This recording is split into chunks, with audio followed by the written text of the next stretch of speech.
제가 미국에 살 때 그 오프라 윈프리 쇼를 본 적이 있습니다. 그 한 에피소드 가운데 어떤 어머니의 스토리가 소개가 되는 겁니다. 이 어머니는 나이가 그렇게 많지 않았는데도 불치병에 걸렸습니다. 이제 정말 이 세상에서의 남은 날이 얼마 남지 않았는데 보니까 딸이 기껏해야 초등학교 한 1학년이나 2학년 아주 어린 딸이 하나가 있는 거예요. 그래서 이 아이를 두고 가려니까 너무나 마음이 아프고 그 아이가 불쌍한 겁니다. 내가 무엇을 남기고 갈 수 있을 것인가 이 어머니가 고민하던 가운데 아이디어를 냈습니다. 비디오를 촬영하기로 한 겁니다. 그냥 비디오가 아니라 일반적인 비디오가 아니라 내 자녀가 지금은 초등학교 저학년이라고 할지라도 이제 사춘기를 지나고 대학생이 되고 이제 시집을 가고 아기를 낳을 텐데 그 인생의 각 그 스테이지에 있어서 이 아이에게 필요한 지혜가 무엇일까? 내가 이미 그 과정을 다 거쳤잖아요. 내가 내 인생을 경험을 통해서 얻은 그 교훈들, 그리고 나는 그 시기를 어떻게 보냈는가, 이런 인생을 내 자녀에게 좀 나누어 줘야 되겠다라고 하는 영감이 떠올랐답니다. 그래서 이 여러 편의 비디오를 찍은 거예요. 사춘기에는 딸아, 사춘기가 되면 이런 몸의 변화가 일어난단다. 질풍노도의 시기라 참 감정 컨트롤하기가 어려울 거야. 나도 우리 엄마 아빠 속 좀 썩였단다. 이런 이제 자기 살아가는 이야기를 해주고, 또 이제 결혼 정년기가 되었을 때는 그 아이의 그때가 됐다고 생각하면서는 딸아, 너는 꼭 네 아빠 같은 남자랑 결혼하면 안 된다. 농담입니다.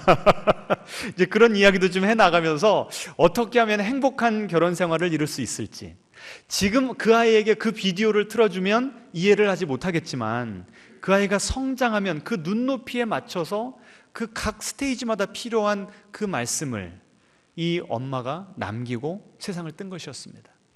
그래서 저는 그 스토리를 들으면서 그 어머니의 깊은 사랑, 애절한 사랑, 지혜로운 사랑이 저의 마음에도 전달이 되어서 그 에피소드를 듣고 보는데 눈시울이 붉어지더라고요. 이 어머니는요, 세상을 떠났지만 그 어머니의 부재 가운데 그 어머니가 남겨놓은 비디오 때문에, 그 영상 때문에 그 딸은 어머니의 부재 가운데도 어머니의 임재를 경험할 수 있었습니다. 이 어머니가 떠나고 난 그 빈자리가 얼마나 컸을까라고 하는 생각이 들었지만 이 어머니의 사랑이 담긴 그 비디오를 한 편 한 편 그 보면서 성장하는 이 아이일 것이기 때문에 이 아이는 그래도 건강한 숙녀로 잘 자랄 수 있겠구나라고 하는 생각이 들었습니다. 여러분, 오늘 이 본문 요한복음 14장은요 예수님께서 십자가 달려 돌아가시기 바로 전날 예수님께서 제자들을 모아놓고 하신 말씀입니다. 예수님의 유언과 같은 말씀이에요. 이제 예수님은 곧 제자들을 떠나야 됩니다. 아까 그 불치병 걸린 그 어머니가 어린 딸아이를 떠날 때 이 발걸음이 떨어지지 않듯이 예수님도 같은 심정 아니셨을까요? 이 제자들을 보니까 아직도 어리숙하고 어리석고 성숙하지도 못하고 자기 고집은 세고 내가 기껏 3년 동안 그렇게 훈련하고 가르쳤지만 아직까지도 한참 부족한 이 제자들을 떠나 보내려니 얼마나 마음이 아팠겠습니까? 근데 예수님께서 18절에 이렇게 말씀하십니다. 내가 너희를 고아와 같이 버려두지 아니하겠다. 무슨 말입니까? 어떤 조치를 취하지 않으면, 그냥 예수님이 떠나버리면 이 제자들은 마치 뭐와 같이 살아간다는 거예요? 고아처럼 살아갈 수밖에 없다는 겁니다. 그래서 예수님께서는 이 제자들을 위해서, 내가 떠나가면 누가 이들을 위해서 싸워줄 것인가? 내가 떠나가면 누가 이들에게 올바른 길에 대해서 가르쳐 줄 수 있을 것인가? 누가 이들과 함께 기쁨과 슬픔을 같이 할 수 있을 것인가? 고민하시다가 예수님께서 솔루션을 주셨습니다. 오늘 본문입니다. 14장 16절에 내가 아버지께 구하겠으니 내 아버지께서 누구를 보내주시겠대요? 또 다른 보혜사를 너희에게 주사 영원토록 너희와 함께 있게 하리라. 나는 지금 십자가에 달려 죽은 다음에, 그리고 다시 부활해서도 40일이 있으면 승천해서 제자들을 떠나갈 수밖에 없지만, 내가 떠나가면 누구를 보내주시겠대요? 또 다른 보혜사를 보내주시겠다는 겁니다. 이 또 다른이라고 하는 의미가 참 중요한데요, 똑같은 역할을 하는, 제자들을 똑같은 마음으로 뜨겁게 사랑하는, 똑같은 지혜와 능력을 가지고 제자들을 잘 이끌어줄이라고 하는 의미입니다. 근데 잘 보세요. 또 다른 보혜사, 이건 뭘 의미하는 거죠? 무엇을 전제로 하는 거죠? 이미 보혜사가 있다는 것을 전제하는 것 아닙니까? 그런데 그 보혜사와 똑같은 역할을 하는 또 다른 보혜사를 지금 보내주시겠다는 거예요. 그러면 이 처음 보혜사, 소위 말하는 원조 보혜사는 누구십니까? 예수님이죠. 우리 앞뒤자로 인사하겠습니다. 예수님께서 우리의 원조 보혜사 되십니다.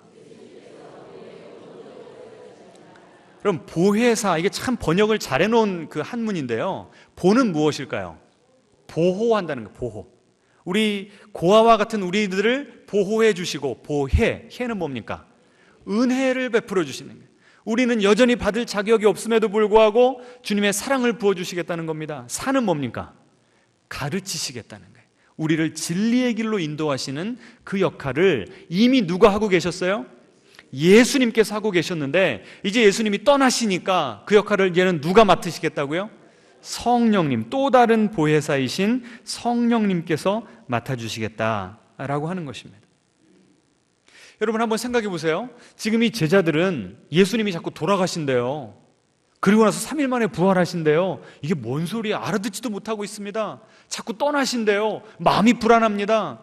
그런데 예수님은 뭐라고 말씀하시냐면, 내가 너희들을 떠나는 것이 너희에게 유익이다라고 말씀을 하세요.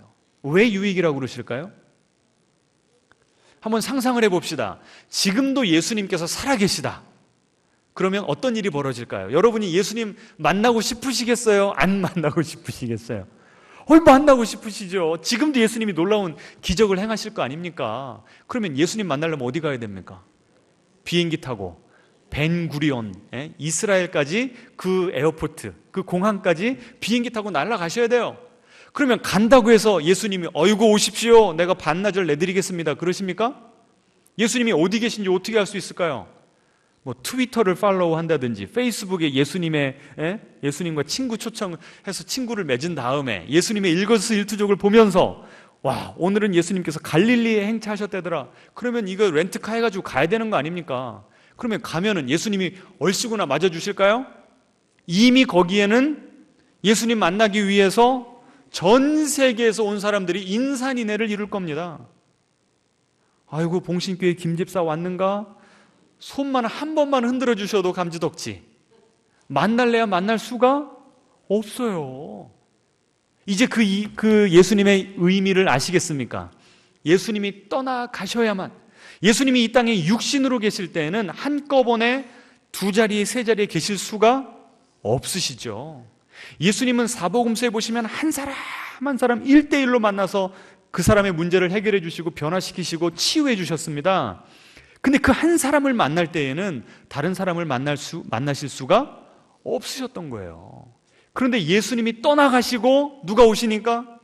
성령님이 오시니까 이제는 그 예수님이 하시는 동일한 역할을 하시는데, 여러분 한 분만을 위해서, 마치 이 세상에 여러분 한 분만 존재하는 것처럼 예수님께서 24시간 밀착해가지고 여러분을 돌보시는 줄 믿으시기 바랍니다. 그 예수님의 영이 여러분을 돌보시는 거예요. 지금 예수님의 영이신 성령님께서 어디 계십니까? 예? 내 안에 계십니다. 따라해 보겠습니다. 성령님께서 내 안에 계십니다. 예수님은 육체로 계실 때 내 속에까지 들어오실 수는 없었어요.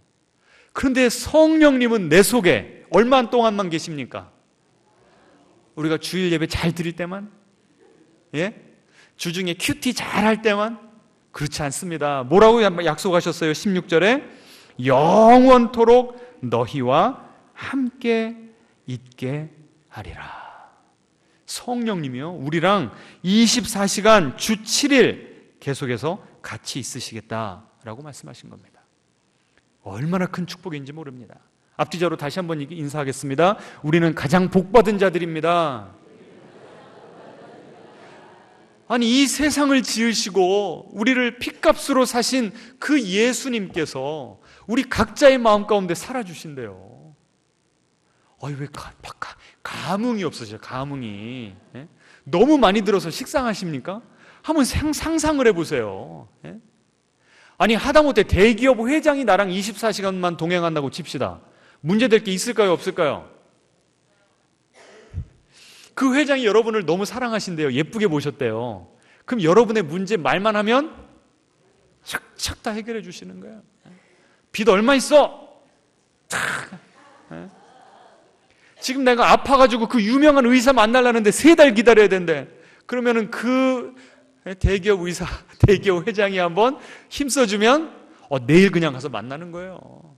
그런데 그 대기업 회장보다 훨씬 더 강하시고 능력 많으시고 우리를 사랑하시는 하나님께서 우리 속에 계신대요. 이것이야말로 이것보다 더 귀한 복은 없는 줄 믿으시기 바랍니다. 자, 그러면 이 예수님께서 하시던 일을 성령님께서 계속 이어서 동일하게 하시는데 그러면 우리가 뭘 알아야 될까요? 성령님이 우리 속에서 지금 어떤 일을 하시는지를 알려면 예수님께서 원조 보혜사이신 예수님께서 우리를 위해서 무슨 일을 하셨는가를 알아봐야 될 거 아닙니까? 자, PPT로 보여주시겠습니까? 김형국 목사님의 그 풍성한 삶의 기초라고 하는 책에 나오는 이 3가지를 너무나 요약 정리가 잘 돼서 오늘 그것을 중심으로 좀 나누려고 합니다. 자, 예수님께서 이 3년 공생애를 통해서 그리고 십자가 사건과 부활을 통해서 우리를 위해서 어떤 일을 행하셨는가? 가장 먼저 첫 번째 같이 읽겠습니다.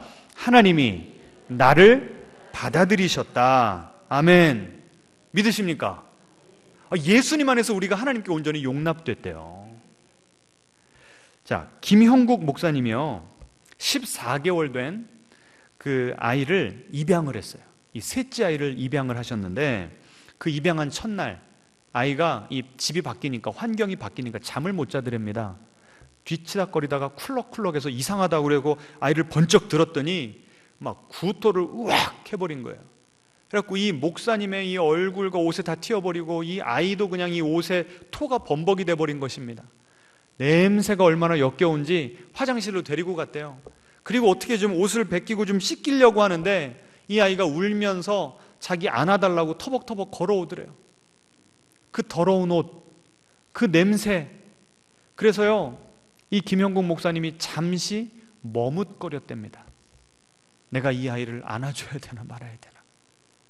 그 순간에 2가지 생각이 들었대요. 첫 번째는 이제는 내가 이 아이의 아버지가 되었구나. 2번째는 하나님이시라면 내가 이렇게 더럽고 냄새날 때 한치의 망설임 없이 나를 안아주셨을 텐데. 이게 생각이 나더랍니다. 여러분 정말 하나님 그러신 분 맞습니까? 어떻게 알아요? 어떻게 알아요? 누가복음 15장에 보시면 탕자 이야기가 나오죠. 탕자가 그 아버지 얼굴에 먹칠을 했습니다. 가산을 탕진했습니다. 그리고 거짓골이 되어서 나타났어요. 돼지우리에서 돼지 치다가 왔으니 샤워를 제대로 했겠습니까? 무슨 입고 먹기를 제대로 했겠습니까? 터벅터벅 걸어오는 것을 저 멀리서 아버지가 보시더니 어떻게 했습니까? 버선발로 막 뛰어갔습니다. 저 같으면 가자마자 호수로 막 물을 막 야 너 씻고 와, 너 냄새나서 도저히 다가갈 수가 없다 이럴 것 같은데 우리 하나님 아버지 어떻게 하셨죠? 그 돌아온 탕자에게 그대로 다가가셔서 껴안아 주셨어요. 이것이 우리 하나님 아버지의 사랑입니다. 하나님은 우리가 냄새날 때에도 우리가 허물로 우리가 더러워졌을 때에도 우리를 조건 없이 용납해 주시는 하나님이심을 믿으시기 바랍니다. 근데 솔직히 여러분 믿어지세요? 정말 믿어지세요? 안 믿어지시는 분들이 계세요. 그래서 우리에게 누구를 보내주신 겁니까? 보혜사, 또 다른 보혜사인 성령님을 보내주신 거예요. 자, 로마서 8장을 보여주시겠습니까? 같이 읽겠습니다. 성령이 친히 우리의 영과 더불어 우리가 하나님의 자녀인 것을 증언하시나니. 여러분 우리는요 우리 스스로 볼 때 하나님 앞에 서기에 부족하다는 걸 잘 알아요. 내가 그래도 한 주간 주님을 위해서 잘 살았다 싶을 때에는 하나님께 나올 때 즐겁습니다. 왜요? 그래도 하나님 나 이렇게 살았습니다. 내 성적표 보여드릴 게 있거든요. 그런데 그 한 주 넘어지고 쓰러지고 반복적인 죄 또 지었고 그렇게 내가 화 안 내겠다고 다짐을 했건만 내 남편에게 내 자식에게 또 막 뚜껑이 열려가지고 막 화를 있는 대로 냈네. 그러면 주일날 올 때 주님, 이 죄인이 또 왔습니다. 내가 하나님께 나가고 싶어도 나도 모르게 자꾸 뒷걸음질 치는 내 자신을 발견하지 않습니까? 내가 너무나 내 스스로의 모습이 수치스러워서 주님을 제대로 못 볼 때가 많습니다. 그런데 그때 성령님께서 내 속에서 어떻게 하신다고요? 우리가 하나님의 자녀인 것을 뭐 하신다고요? 증언하신대요. 증언. 성령님이 그 사실을 누구에게 증언하신다는 말입니까? 하나님께요? 하나님은 이미 아시는데요? 누구에게요? 나에게. 너는 냄새나더라도, 너는 지금 네 스스로 더럽다고 할지라도 하나님은 여전히 너를 사랑하신다. 성령님께서 우리를 설득하시는 줄 믿으시기 바랍니다. 그 다음 장이요. 같이 읽습니다. 너희는 다시 무서워하는 종의 영을 받지 아니하고 양자의 영을 받았으므로 우리가 아빠, 아버지라고 부르짖느니라. 아멘. 우리는 우리 스스로 벌벌벌 떨고 있어요. 아버지가 나를 또 혼내지는 않을까? 야단치지는 않을까? 나 같은 사람이 어떻게 하나님의 아들, 딸이 될 자격이 있을까? 그런데 하나님은 우리에게 무서워하는 영을 주신 것이 아니고 어떤 영을 주셨대요? 양자의 영을 주셨대요. 따라해 보겠습니다. 우리는 하나님의 가정에 입양되었습니다. 그 사실을 누가 우리에게 확증해 주신다고요? 성령님께서. 성령님이요, 우리가 우리 스스로 부끄러워서 하나님께 나가지 못할 때 우리의 손을 붙잡고요, 어디로 우리를 데려가시는 줄 아십니까? 우리를 십자가 밑으로 데려가십니다. 십자가에서 예수님께서 무엇이라고 부르짖으셨습니까? 나의 하나님, 어찌하여 나를 버리시나이까? 여러분, 하나님의 아들이 될 유일한 자격이 있는 분이 누굽니까? 하나님 아버지께 온전한 순종을 했던 예수님밖에 없어요. 그런데 예수님이 그 십자가에서 하나님을 아버지라고도 못 부르고 나의 하나님이라고 부릅니다. 왜 그럽니까? 우리 대신에 온전히 버림당하셨기 때문에 그렇습니다. 예수님이 버림당하셨기 때문에 그 자리에 우리가 들어갈 수가 있는 겁니다. 아멘. 예수님께서 아들 자격을 잃어버리심으로, 대신 형벌을 받으심으로 우리가 하나님의 아들, 하나님의 딸이 될 자격을 얻게 된 겁니다. 그래서 성령님께서 우리를 그 십자가 밑으로 데려가시면서 봐라, 하나님이 너를 이렇게 사랑하신다. 이제 너는 하나님을 무엇이라고 불러라? 아빠라고 불러라. 여기 보세요. 우리가 아빠, 아버지라고 부르짖느니라. 여러분, 기도할 때 하나님께 아빠라고 기도한 적 있으세요? 잘 나와요? 안 나와요. 누가 도와주셔야 그 말이 나올까요? 성령님께서. 우리 한번 따라해 보겠습니다. 아빠 하나님. 여러분, 하나님을 아버지라고 부르지 마세요. 아버님이라고 부르지도 마세요. 하나님을 뭐라고 부르시라고요? 아빠. 어제 제가 어떤 목사님의 설교를 들었는데요, 그 목사님이 그 한 장로님의 아버님을 소천하셔서 이제 장례를 치르고 그 장로님이랑 돌아오는 길에 그 장로님이 이 목사님께 이렇게 이야기를 하시더랍니다. 목사님, 저는 이제 고아입니다. 근데 그 말이 되게 충격으로 다가왔대요. 지금까지는 고아 그러면 어린 나이에 부모님을 여인 아이를 고아라고 생각을 했잖아요. 그런데 그 장로님은 이제 아버지까지 돌아가시니까 어머니 아버지가 다 없으신 거예요. 내가 지금까지 의지했던 그 정신적인 지주, 그 대상이 없어져 버린 거예요. 그래서 그 나이가 드신 장로님이심에도 불구하고 나는 이제 고아입니다 라고 하는데 그게 그렇게 충격으로 다가왔답니다. 여러분, 우리 가운데 이미 고아들 계시죠? 근데 예수님께서 뭐라고 말씀하셨어요? 내가 너희를 고아와 같이 버려두지 않겠다. 성령님을 통하여 우리를 하나님 아버지와 연결시켜 주시는 줄 믿으시기 바랍니다. 우리들 가운데는 아직 부모님이 살아계시나 많이 연로하셔서 연약해지셔서 더 이상 부모님이 우리 자녀들을 돌보시는 것이 아니라 그게 바뀌어버린 분들 계실 겁니다. 여러분, 나이 드신 부모님들 돌보시기 얼마나 힘드십니까? 그런데 우리 하나님 아버지는요, 우리 아빠 하나님은요, 결코 늙지 않으십니다. 아멘. 우리가 죽을 때까지 하나님이 우리를 돌봐주시는 줄 믿으시기 바랍니다. 그 하나님을 아버지로 모시고 살면 우리가 무엇을 두려워하겠습니까? 앞뒤자로 인사하겠습니다. 하나님이 우리의 백이 되시니 두려워할 것이 없습니다. 이것을 누리도록 하시는 분이 누구시라고요? 성령님이십니다. 여러분, 오늘 이 아침에 성령님 새롭게 만나고 가시기를 축원합니다. 자, 두 번째로 예수님께서 우리에게 행하신 일이 무엇인가 하면 같이 읽죠. 나는 특별한 존재다. 여러분은 정말 여러분 스스로가 특별하다고 믿으십니까? 그렇게 느껴지세요? 나 자신 보면 그렇게 별 볼 일 없잖아요. 그렇지 않으세요? 제가 CTS에 한동안 두란노 성경교실 할 때 촬영하러 갔었잖아요. 참 비중이 있는 프로그램이었음에도 불구하고 제가 CTS를 가면요, 딱 이렇게 영향력이 있는 목사님과 무명의 목사님이 딱 갈립니다. 유명한 목사님들, 대형교회 목사님들 딱 지나가시면요, 직원들이 다 인사를 해요. 아니까, 유명한 목사님이니까. 근데 제가 가면 누구세요? 무명이에요, 무명. CTS에 나가는 것 자체도 많은 목사님들에게는 로망이고 참 축복된 일이고 선택받은 소수만 할 수 있는 것인데, 거기에 갔음에도 불구하고 저는 무명이더라고요. 한동안 실망을 했어요. 배도 좀 아프더라고요. 그런데 제가 하나님 안에서 예수님께서 저를 위해서 무슨 일을 행하셨는가 가만히 묵상하는 가운데, 하나님이 나를 특별하게 창조하셨구나 라고 하는 것이 깨달아졌어요. 여러분, 이 땅에 목사님들이 얼마나 많습니까? 한번 식당 같은 데 가서 목사님 한번 불러보세요. 고개 돌리는 분들 많으실걸요? 그렇게 우리나라에 목사님들이 많은데 하나님께서 저를 독특하게 창조하셨다는 것이 무슨 소리일까? 제가 고민을 많이 했습니다.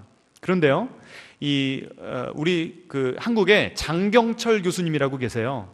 그분이 강의하시다가 이런 말씀을 하십니다. 저는 지식 유통업자입니다. 무슨 말인가 하면 이분은 어떤 새로운 이론을 만드시는 분이 아니래요.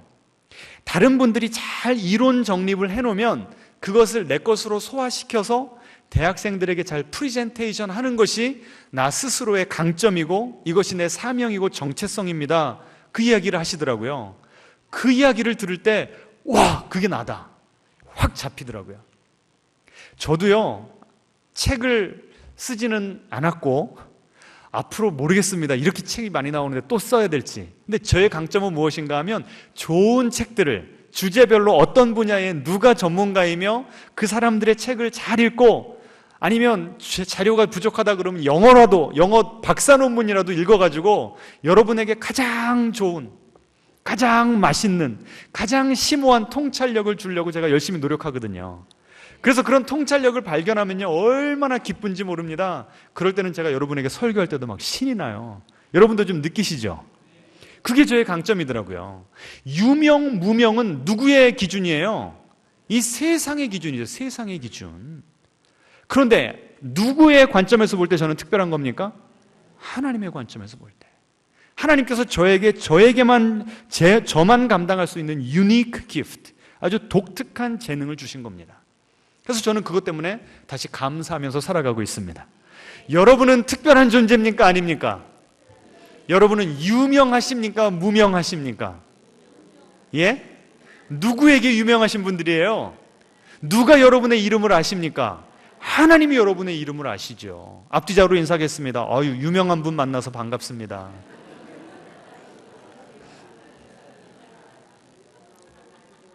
근데 수많은 분들이 하나님이 우리 한 사람 한 사람을 걸작품으로 만드셨는데, 성경 구절을 잊어버렸네요. 에베소서 2장 10절 보여주시기 바랍니다. 성경적인 근거가 있어야 제가 계속 설교를 하죠. 같이 읽겠습니다. 우리는 하나님의 작품입니다. 선한 일을 하게 하시려고 하나님께서 그리스도 예수 안에서 우리를 만드셨습니다. 아멘. 우리는 하나님의 뭐라고요? 작품이에요, 작품. 제가 영어로 뭐라고 써놨습니까? 마스터피스예요, 마스터피스. 여러분, 제품이 아니고 작품이에요. 제품은 뭐죠? 공장에서 똑같이 찍어내는 게 제품이에요. 컴퓨터를 살려고 그래도 무슨 14인치 그 노트북 컴퓨터를 살 거냐, 15인치를 살 거냐, 하드 용량이 얼마냐, 내가 원하는 거 탁탁탁 고르는 그게 제품입니다. 작품은 뭡니까? 이 세상에 하나밖에 없어요. 하나밖에. 여러분 앞뒤자로 좀 돌아보시기 바랍니다. 여러분과 똑같은 사람이 있습니까? 없습니까? 없어요. 없어요. 앞뒤자로 다시 한번 인사하겠습니다. 우리는 하나님의 걸작품입니다. 근데 이걸 못 믿어요. 우리가 성령을 못 받으니까 걸작품이라고 믿는 것이 아니라 불량품이라고 믿어요. 불량품이라고. 어떤 분들은 나는 반품이라고 믿어요. 반품이라고. 하나님이 보실 때 얼마나 가슴 아파하실까요? 나는 대학을 못 가서, 나는 과거에 크게 실패한 경험이 있어서, 나는 내 부모님의 그 과거가, 이 가정 백그라운드가 너무나 불행했기 때문에 나는 행복하게 못 살고 나는 귀중한 존재도 아니고 별 볼 일 없는 인생이다. 이렇게 자기 스스로를 낙인 찍어버릴 때가 얼마나 많냐고요.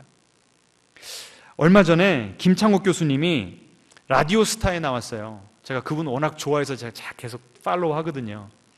라디오스타에 나왔는데 이 김구라 씨가요 물어봅니다.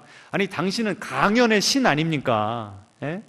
이 김미경 씨랑 그 다음에 누구죠? 요새 그 교육 전문가 오은영 교수님이랑 걸맞게 딱 3대 강연의 신인데 어떻게 그렇게 대중의 마음을 움직이는 그렇게 유명한 탑 강사가 되었습니까? 예? 공부 많이 했습니까? 대학원 다녔습니까? 그랬더니 그 김창옥 교수님이 아니요, 저는 대학원도 안 다녔습니다. 저는 야매입니다. 뭐라고요? 야매라는 거예요. 그럼 어떻게 그렇게 성공할 수 있었냐는 거예요. 그랬더니 김창옥 교수님이 명언을 했어요. 저는 제가 경험한 것만 나눕니다. 그분이 어떤 경험을 했는데요? 아버지는 청각장애자입니다. 어머니가 이 아버지를 만날 때까지, 결혼하는 날까지 그 사실을 몰랐대요. 아버지가 귀가 안 들리니까 소통이 돼요, 안 돼요? 안 되는 거예요. 어머니가 도망가려고 그랬는데 애가 덜컥 생겨. 첫 아이 데리고 도망가려고 그러니까 둘째가 덜컥 생겨. 그래갖고 뭐 5인가 6을 낳았대요, 어머니가. 그리고 이 아버지는 그림 공부만 하시고, 무슨 말인지 아시죠? 그리고 번 돈을 다 사회에 환원하시고, 그리고 이 김창옥 씨 스스로는 대학도 떨어졌고 재수해서 전문대를 봤는데 전문대도 떨어졌고, 그래서 바다에 떨어 죽으려고까지 했던 사람입니다. 근데 이분이 크리스찬이거든요. 하나님을 만났어요. 하나님 안에서 내 스스로의 모습을 하나님의 관점으로 보게 된 겁니다.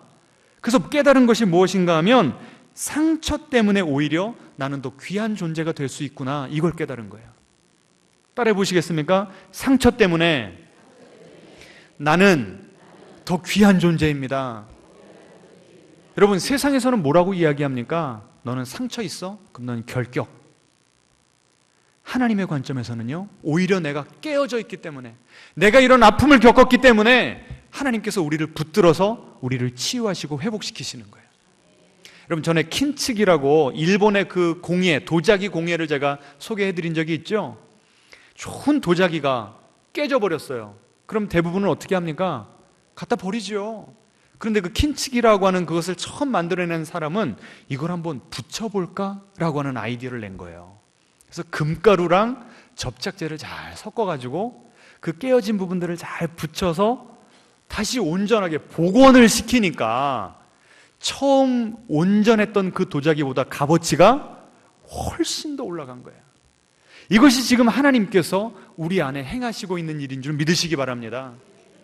내가 내 스스로의 그 세상적인 관점으로 나를 보면 나는 무명한 사람이고 나는 깨어진 사람이고 실패한 인생 같아요. 그런데 누가 내 속에 역사하시면, 또 다른 보혜사이신 성령님께서 역사하시면 내가 얼마나 소중한 존재인지, 오히려 내가 깨어졌기 때문에 그것을 들어 쓰셔서 내 상처마저도, 아픔마저도, 실패마저도 합력하여서 무엇을 만들어내시는, 선을 만들어내시는 그 하나님을 보게 하시는 거예요.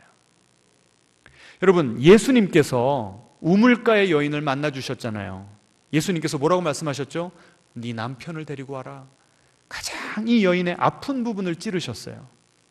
이 여인이 뭐라고 얘기했습니까? 남편이 5이 있었고 지금 사는 사람도. 얼마나 과거가 많고 상처가 많고 한이 깊은 그런 여인이었겠습니까?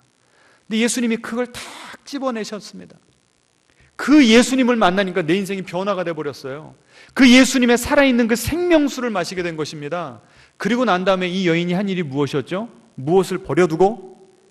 물동이를 버려두고 어디로 들어가 버렸어요? 마을로 들어가 버렸어요. 그 마을 사람들 피해 다니느라고 정오의 우물가에 그 뙤약볕 가운데 물을 들어왔는데 이제는 더 이상 내 이 아픈 과거가 수치스럽지 않은 거예요. 주님께서 들어쓰시겠다고 하니까 벌써 예수님께서 지금 급조로 지금 치유하시고 복원하시고 계셨던 겁니다. 그래서 동네방네 떠들기를 시작합니다. 내 과거를 아는 사람을 만났습니다. 그분이 메시아입니다. 여러분 가서 한번 만나보십시오. 전에는 그 똑같은 상처 때문에 내가 주님께 나아갈 수가 없고 다른 사람들을 만날 수가 없었는데 이제는 그 똑같은 상처 때문에 주님을 만나고 나니까 오히려 그 주님의 사랑을 경험하고 나니까 이제는 다른 사람들을 하나님의 품으로 데리고 오는 전도의 도구가 된 줄로 믿으시기 바랍니다. 여러분 하나님께 오늘 여러분의 아픔을 가지고 나가시기를 바랍니다. 여러분의 깨어짐을 가지고 나가시기를 바랍니다. 주님께서 치유하실 것입니다. 싸매실 것입니다. 여러분이 상처받기 전보다 깨어지기 전보다 더 위대하게 아름답게 여러분을 들어 쓰실 줄 믿으시기 바랍니다. 그 사역을 누가 하신다고요? 성령님께서 하십니다. 마지막 세 번째. 자, 그리스도 안에서 어떤 일이 벌어졌죠? 나는 새로운 가족 공동체에 속했습니다. 여러분 성령님이 내 속에 오시면 내가 하나님의 자녀인 걸 깨닫게 하신다고 그랬죠. 그러면 나만 하나님의 자녀입니까? 아니죠. 우리 모두가 하나님의 아들이요 딸입니다. 어떻게 할 수 있습니까? 지금 우리 영혼에는 누구의 피가 흘러요? 예수님의 보혈이 흐르죠. 우리 모두가 혈연 공동체입니다. 믿으십니까? 그 다음에 우리는 다 공통된 한 아버지를 모시고 살고 있는 것입니다. 그러니 우리는 하나님 안에서 형제요 자매입니다. 자, 9절 보여주세요. 같이 읽겠죠? 같이 읽습니다. 그러므로 이제부터 여러분은 하나님의 가족입니다. 앞뒤자로 인사하겠습니다. 우리는 주님 안에서 한 가족입니다. 예수님이요 이 세상에 살아계실 때 공생애 가운데 하시고자 하셨던 것이 바로 이 새로운 공동체를 만들어내는 것이었습니다. 예수님이 설교하시는 가운데 가족들이 찾아오셨어요. 그 소식을 들었습니다. 그러니까 예수님이 설교를 듣고 있던 많은 이들에게 말합니다. 누가 내 어머니고 누가 내 형제입니까? 바로 여러분이 내 가족입니다. 하나님의 뜻대로 행하는 여러분이 바로 나의 가족입니다. 예수님께서 가족을 redefine, 재정의하셨습니다. 예수님께서 십자가에 달려 돌아가실 때에도 요한을 불러다 놓고 어머니 모셔다 놓고 뭐라고 그랬습니까? 어머니 보소서 아들이니이다. 가족을 새롭게 만들어 주셨어요. 여러분 우리가 성령을 받고 나면 예수님께서 그렇게 이 하나님의 공동체, 가족과 같은 공동체를 만들기 원하셨는데 성령이 우리에게 오시면 이 봉신교회가 가족 공동체가 되는 줄로 믿으시기 바랍니다. 사도행전 2장에 성령이 내리시니까 그 120문도가 다 성령의 충만함을 받고 막 전도하고 숫자가 막 불어났는데 그들이 살아가는 모습을 2장 후반에 이렇게 기록하고 있습니다. 다 함께 서로 물건을 통용하였다. 내 것이 네 것이고 네 것이 내 것이 됐대요. 이게 바로 어디 안에서만 이루어지는 일입니까? 가족 안에서만 이루어지는 일이죠. 또 재산과 소유를 팔아 필요에 따라 나누어 주었다. 여러분 가족끼리 내가 좀 잘 나간다고 내가 돈을 많이 번다고 나만 호의호식 할 수 있습니까? 없습니까? 예? 찔리십니까? 왜 대답을 안 하십니까? 같이 나눠야죠. 이게 가족 아닙니까? 지금 이 처음 태동한 이 교회의 모습이 바로 가족의 모습이었다는 거예요. 모이기를 힘쓰고 집에서 기쁜 마음으로 음식을 먹었다. 여러분 같이 이 밥 먹는 그 가족들을 뭐라고 불러요? 식구라고 불러요. 식구. 여러분 우리는 식구 공동체인 줄 믿으시기 바랍니다. 이 식구 공동체가 되려면 다들 가까이 이사를 오셔야 돼. 다 멀리 떨어져 사셔가지고 주일날 한번 잠깐 만나니 이 공동체가 될 수 있습니까? 다 가까이 이사 오시기를 축원합니다. 아멘 크게 하세요. 지금 우리 교회가요 이 코로나 이후로 다시 지금 이렇게 살아나고 있음을 제가 보게 됩니다. 저만의 착각은 아니죠? 여러분도 지금 보고 계시죠? 셀 모임을 통해서 중보기도 모임을 통해서 제자훈련과 전도 특공대를 통해서 지금 매주마다 꾸준하게 모이니까요, 점점점 우리의 마음을 여는데요, 더 깊은 것까지 나누게 돼요. 내가 이 사람들에게 여기까지 나누어도 이 사람들에게 흉이 되지 않는구나, 나의 비밀을 보장해 주는구나, 이게 확신이 드니까요, 점점점 우리 각자가 속 이야기를 하고 있습니다. 일주일 지나고 나서 삶을 나누자 그러면요, 내가 이렇게 잘 살았습니다, 내 자랑만 나누는 것이 아니고요, 일주일 동안 너무 힘들어서 큐티 못했습니다. 그럼 막 그 사람 위해서 기도해 주는 겁니다. 또 무너졌습니다. 그럼 그 사람 위해서 기도해 주고 하나님 음성 같이 듣는 거예요.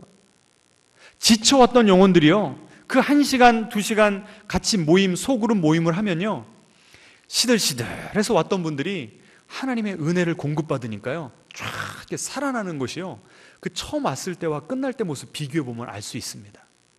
여러분, 이런 거 경험해 보셨어요? 경험해 보셨냐고요?